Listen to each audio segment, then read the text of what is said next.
Well, we sell anything that'll make money here. Is it hot enough for you? No, I love this weather when I'm on my boat. It's a small boat.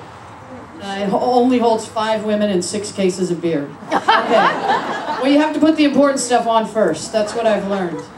Anyway, as the sun goes down and the fog rolls in, this is you know, actually I was in a boat one time when the fog was coming in, the sun was going down, the tide was going out, the wind was coming up, and I had a girlfriend of mine trying to get the boat to the dock so that with my keys in my hand, I could, while she steered up, I could get running and take a leap and get onto the dock because, you know, the wind is blowing and the tide is going and the sun's going down and the fog's rolling in. It's getting cold out there. It's time to get off the boat.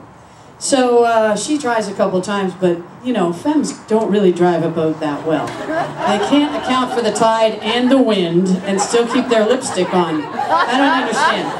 At any rate, so there we were. I said, fine, move over. So she moves out of the way. I gun the boat up. I give it a little gas. I pull back, put it in neutral. It's cruising towards the dock.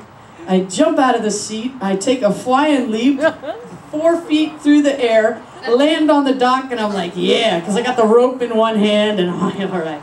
She says, Mary. I said, what? She said, your keys. I said, what about them? She said, they just fell in the water.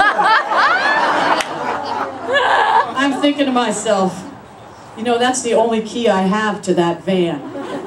I don't make that mistake anymore. Right now I have a key to my van upstairs, in the closet at home, and on my keychain because of this very incident.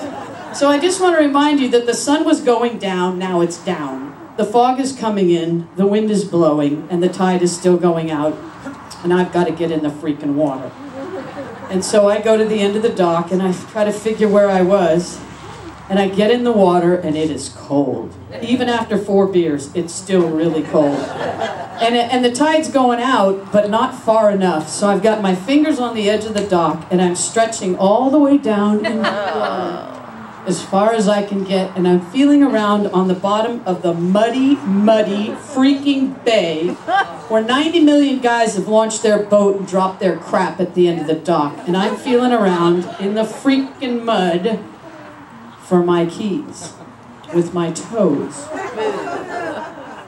And I'm feeling around, all of a sudden I feel something and I go, God bless my mother for giving me that keychain. Oh. And I grabbed it with my toes and I pulled that thing up and I went, yeah! And that's when I saw the Italian family that had been having a family reunion up there at the picnic table. There must have been 30 of them watching this whole scene unfold, thinking to themselves, you know, gay people are just like straight people. One always bitches and knows the way it's supposed to go and the other one just goes, gee, I don't know.